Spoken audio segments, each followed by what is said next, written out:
The room was quiet for about 4 seconds. I know it was 4 seconds because I counted them in my head. I had just finished talking. I had just walked them through 8 months of work, charts, projections, workflow diagrams, client interest data. I had run the numbers 3 times. I had practiced the presentation in my car the night before. And now the room was quiet, and I was standing at the front of a glass-walled conference room on the 14th floor, waiting. Then Derek Souza leaned back in his chair. He was 34 years old. He had been VP of Innovation at Drennan Industrial Solutions for exactly 6 months.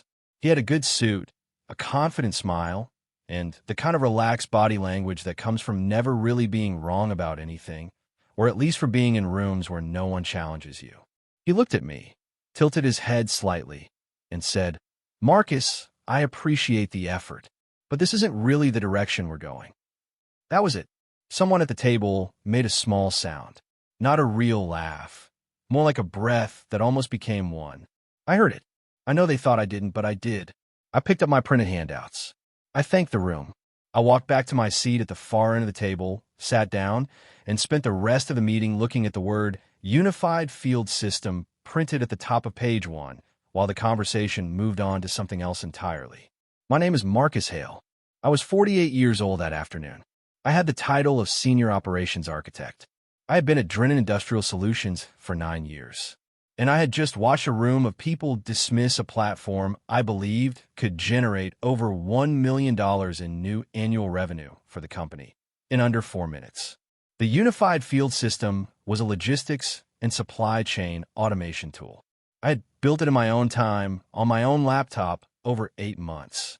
It was designed to connect Drennan's existing client systems into a single reporting and workflow interface, something that would cut processing delays, reduce manual errors, and give clients real-time visibility into their supply chain data.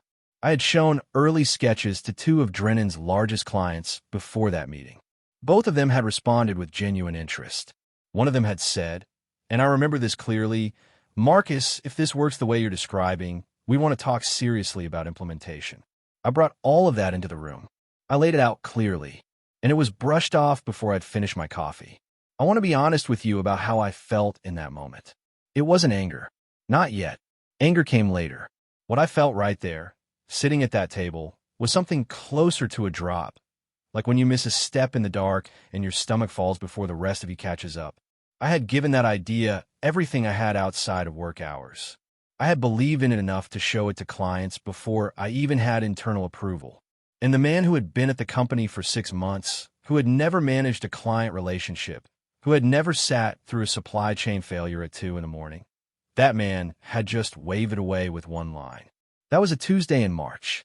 I tell you this now because I want you to understand something before I explain everything that followed. This is not a story about being fired. I was not fired. This is a story about what happens when a company throws away something real and then has to watch someone else pick it up, build it, and profit from it. The same idea that got a quiet chuckle in that conference room was 14 months later, signed, funded, launched, and running. It was generating real revenue, serving real clients, and carrying my name as its creator. It just wasn't doing any of that for Drennan. I didn't walk into Drennan as a senior operations architect. I started as an operations coordinator. That's a polite title for the person who manages vendor contracts, tracks logistics workflows, and fixes problems before anyone above them finds out the problems existed. I was organized, I was fast, and I could read a supply chain report the way some people read a story. I could feel where it was going before the numbers told me. Over 9 years, I moved up. Not quickly, not with fanfare, but steadily. By year 3, I was the person the operations team called when a shipment went wrong with a major client. By year 5, I had rebuilt 2 of the company's core vendor tracking processes from the ground up, which cut reporting errors by close to 30%. By year 7, 3 of Drennan's top 6 client accounts had something written into their service agreements that was unusual. My name. Not my department. Not my title. My actual name, Marcus Hale, listed as the operational point of contact for their accounts. Those clients had requested that specifically. They wanted to know that if something went wrong, I was the one picking up the phone. I don't say that to sound important. I say it because it matters to what comes later. There were two moments I think about when I try to explain what kind of worker I was. The first was in year 4. A client called on a Friday evening, large regional distributor, one of our top 3 accounts, and told me their entire inbound logistics feed had stopped updating. Their weekend receiving operation was about to run blind. I stayed on the phone until 10 that night. I called 2 of our vendors directly. I found a data mapping error that had been sitting dormant for 8 months and just happened to trigger during a routine system update. I fixed it. The client's operation ran normally Saturday morning. They never lost a shipment. They never even had to explain to their own clients why something was delayed. On Monday, their VP of operations sent an email to our CEO calling me by name and saying I'd saved their weekend. The second was in year 6. A compliance issue surfaced on one of our contracts, a documentation gap that, if it had gone unaddressed, could have cost Drennan the contract entirely. The contract was worth just over $2 million annually. I found the gap during a routine audit review, flagged it to our legal team, and helped prepare the corrected documentation before the client's review date. The contract renewed. No one from leadership mentioned it to me afterward. I'm not sure they fully understood what had almost happened. That was the kind of work I did. I did not have an MBA. I did not have a polished presentation style. I drove a 6-year-old sedan with a passenger window that stuck halfway in cold weather. I had a daughter in her 2nd year of college, good school, real tuition bills, and a mortgage I had been steadily winning against for 11 years. I was not a man who could afford to make reckless decisions. I had obligations. I had a life built on showing up. And I had turned down 2 recruiter calls in the 4 years before that Tuesday in March. 2 calls, 2 real opportunities. I had said no to both of them because I believed in what I was building at Drennan, because I thought loyalty to good work meant something, because I thought that after 9 years of being the person who actually held things together, the company would eventually recognize what it had. I was wrong about that, but it took me a while to fully accept it. Derek Souza arrived at Drennan in September of the year before that Tuesday meeting. He came in through the CEO.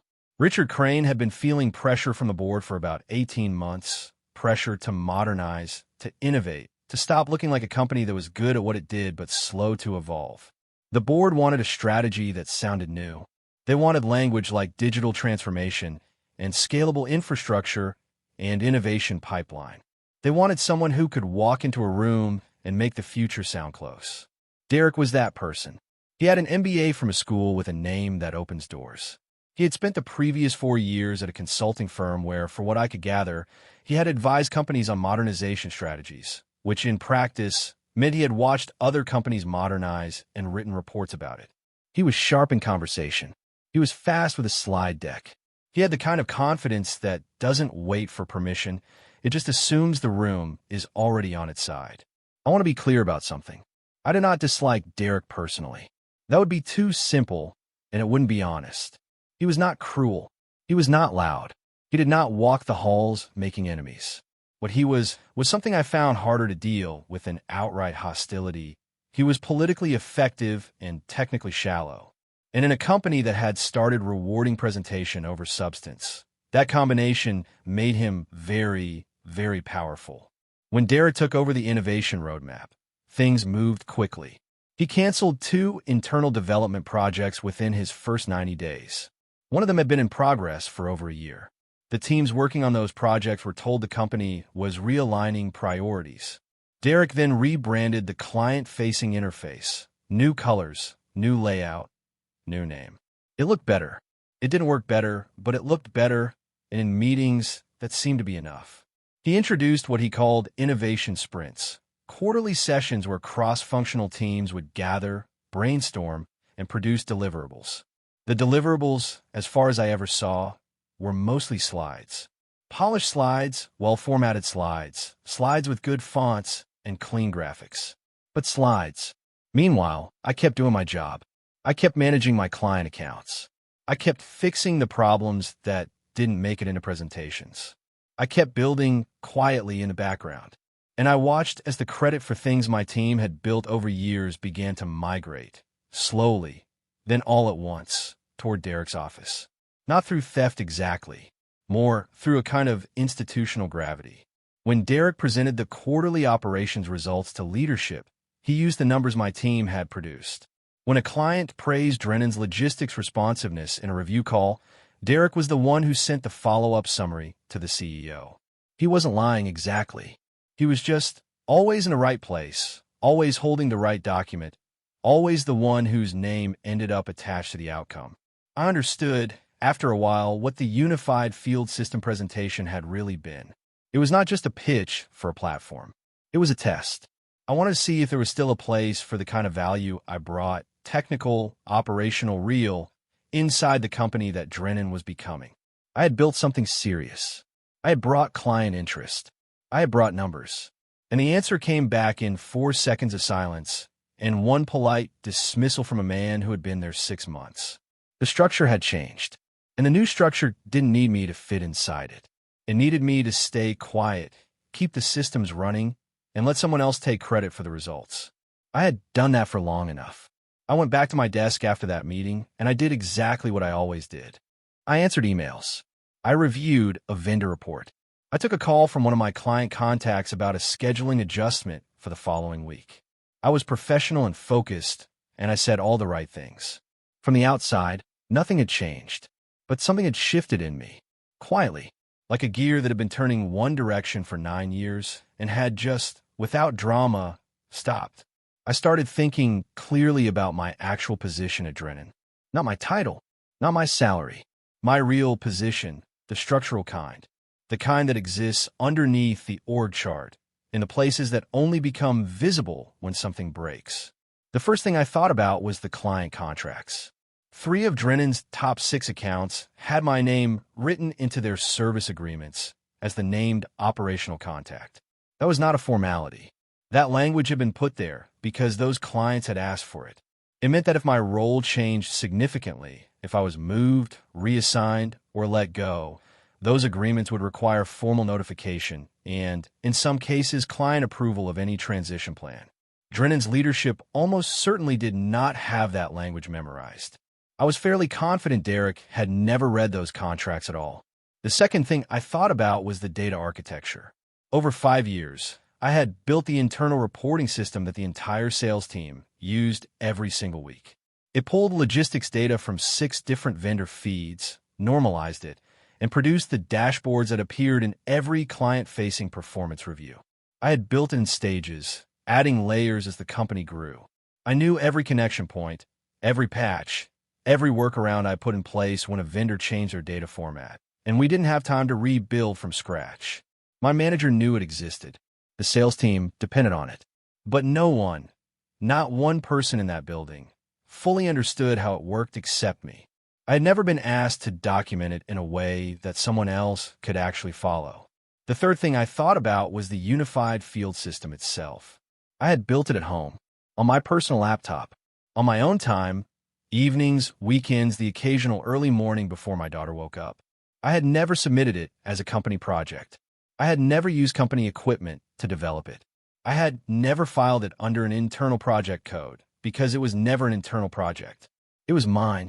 I had brought it to Drennan as an offer, a contribution freely given, and they had declined it, which meant they had no claim to it. I sat with all of this for a few days. I didn't call a lawyer. I didn't tell anyone. I just let it settle. The feeling wasn't satisfaction. It wasn't relief. It was something quieter than both of those things.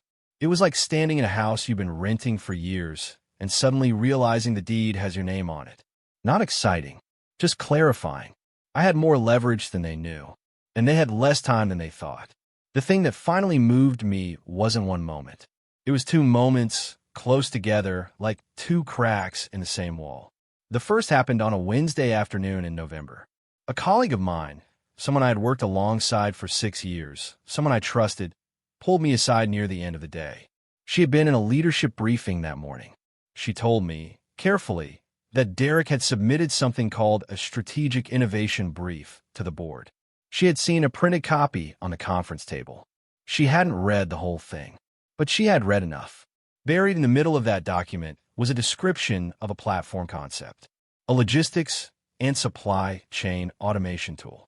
something designed to connect client systems into a unified reporting and workflow interface, something that would reduce processing delays, cut manual errors, and give clients real-time visibility into their supply chain data. She looked at me when she described it. She didn't have to say anything else. Derek had repackaged the unified field system. He had softened the technical language. He had removed the specific architecture details and replaced them with broader strategic language. He had framed it as an idea that had emerged organically from the company's innovation sprint culture. My name was not in the document. My 8 months of work were not referenced. The client interest I had documented was not mentioned. He had taken what I built, sanded off the fingerprints, and presented it as his own thinking. I went home that evening, and I sat at the kitchen table for a long time. The second thing happened 3 days later. My annual performance review came through. I had spent the past year managing 3 major client accounts with 0 escalations. I had maintained the data reporting system without a single failure. I had documented a compliance gap that saved a contract renewal. My client satisfaction scores were the highest in my department. My rating was meets expectations. The middle box, the box they check when they want to keep you in place without giving you anything. My manager read from the form during our meeting and told me, with what I think he believed was genuine regret, that there was no budget for salary increases in my category this cycle. He said the company was focused on strategic investment. He used the word strategic 3 times in under 2 minutes. I was 48 years old. I had been at Drennan for 9 years. I had saved contracts, rebuilt systems, and kept clients from walking out the door. And the company's official position was that I met expectations. Nothing more. That night, my daughter called. She was checking in about tuition for the spring semester. We talked for a few minutes, normal conversation, the kind we had every couple of weeks. After I hung up, I sat back down at the kitchen table and I made a decision. It wasn't emotional. That's the part one want to be clear about. I wasn't angry in the way that makes you do something reckless. I was finished in the way that makes you do something final. I was going to stop protecting a company that had already decided I was replaceable. I was going to respond to the next recruiter call that came in. And I was going to take the unified field system with me when I left because it had never belonged to them. I had offered it to them, and they had said no. That offer was no longer on the table. The message had been sitting in my LinkedIn inbox for 11 days. I had seen it when it came in. A recruiter named Sandra Obi, reaching out on behalf of a client in the industrial technology space. She described the role in broad terms: senior operations leadership, platform development focus, competitive compensation. I had read it, set my phone down, and gone back to work. That was the old habit. That was the version of me that still believed staying was the right answer. I replied to Sandra on a Thursday evening in December. Short message. I told her I was open to a conversation. She called the next morning. The company was Calvera Systems. Mid-sized, privately held, growing faster than their infrastructure could comfortably support. They operated in the logistics automation space, the same lane Drennan was in, though Calvera was moving with more urgency and considerably more focus. Sandra told me they had been watching the market closely and believed they were 12 to 18 months away from a significant competitive window, but only if they could build the right operational platform before that window opened. I took a second call, then a formal screening conversation with their head of talent. I was careful and discreet throughout. I said nothing at work. I scheduled everything during lunch or after hours. I did not use my work phone. For the third conversation, I prepared a portfolio. I included my operational track record, client retention numbers, system performance data, compliance outcomes. And I included a cleaned, clearly documented version of the unified field system. I had restructured the presentation slightly, tightened the language, updated 2 of the revenue projections based on more recent market data. But the core of it was exactly what I had shown in that conference room on the 14th floor. The same idea, the same architecture, the same numbers that had been waved away in under 4 minutes. 3 weeks after my first reply to Sandra, I was sitting in a conference room at Calvera's offices. Across the table, their chief product officer, their VP of operations, and one of their senior engineers who had been brought in specifically to evaluate the technical side of what I was presenting. They had printed copies of my documentation in front of them. They had already read it before I arrived. I could tell from the notes in the margins. The CPO opened by saying, "We'd like to understand how this works at the infrastructure level. Walk us through the data normalization layer." That was the first question. Not, "Is this the direction we're going?" Not a polite dismissal dressed up as feedback. A real, specific, technical question from someone who had read the material and wanted to understand it more deeply. I walked them through it. All of it. The architecture, the client integration points, the workflow logic, the revenue model. They asked follow-up questions. The senior engineer pushed back on one of my assumptions about vendor feed compatibility, a fair challenge, and we worked through it together at the whiteboard for about 20 minutes. The VP of Operations asked about the client relationships. She asked whether any of my current clients had expressed interest in a platform like this. I told her yes, and I told her which ones. The meeting ran 2.5 hours. At Drennan, I had been given 4 minutes before someone chuckled. The formal offer came 8 days later. New title, a salary that was 31% higher than what I was making at Drennan. Equity in a company that was growing. And written into the offer letter, clearly and specifically, full creator credit and ownership attribution for the unified field system as a condition of my joining. I signed it on a Sunday afternoon at my kitchen table. Monday morning, I walked into Drennan and gave 2 weeks' notice. I have watched people give notice before. Some of them got walked out the same day. Some got a handshake and a cake in the break room. What I got was something closer to a slow, quiet panic, the kind that spreads through a building before anyone admits it's happening. My manager, Paul, asked me to come into his office within an hour of receiving my resignation letter. He closed the door. He sat down, looked at the letter, and then looked at me in a way that told me he had not fully thought about what my leaving would actually mean until that exact moment. He asked if there was anything the company could do to change my mind. I told him the decision was final. He then asked, carefully, like he was testing the weight of the question, whether I would consider extending my notice period to 6 weeks instead of 2. I told him 2 weeks was standard, and I intended to honor it fully and professionally. He nodded. He didn't push further, but I could see him already calculating something behind his eyes. By the end of that first week, the first real signal came from outside the building. One of the 3 clients whose contracts named me specifically, a logistics company that had been with Drennan for over 4 years, contacted the account team and asked directly what was happening. They had heard through a brief, routine transition email that my role was changing. They wanted to know who would be managing their account. They wanted to know whether their service continuity was at risk. They did not phrase it as a threat. They didn't need to. The fact that they called at all said everything. I was told about that call by someone on the account team who thought I should know. Inside the building, things were quieter but not smoother. My team had begun trying to navigate the data reporting system without me walking them through every step. I had offered professionally to document the key processes during my final 2 weeks. But 2 weeks is not enough time to explain 5 years of layered architecture to people who had never needed to understand it before. I could see in the questions they were bringing me each day that the gaps were larger than anyone had expected. On day 9 of my notice period, Derek Souza sent me a meeting request. The subject line said transition planning. I accepted it. I went in, sat down, and listened while Derek, in his calm and measured way, asked whether I would be open to a consulting arrangement after my departure. A retained monthly engagement. Flexible hours. He framed it as an opportunity, a way to stay connected to the work I had built. He was professional about it. He was almost warm. I thanked him and declined. He asked once more, slightly differently. I gave him the same answer. Before my final day, I sent a formal written notice to Drennan's legal team. Short, clear, and documented.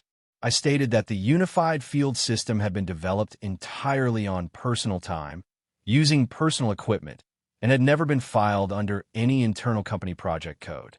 I stated that I considered it my intellectual property and intended to develop it in my new role.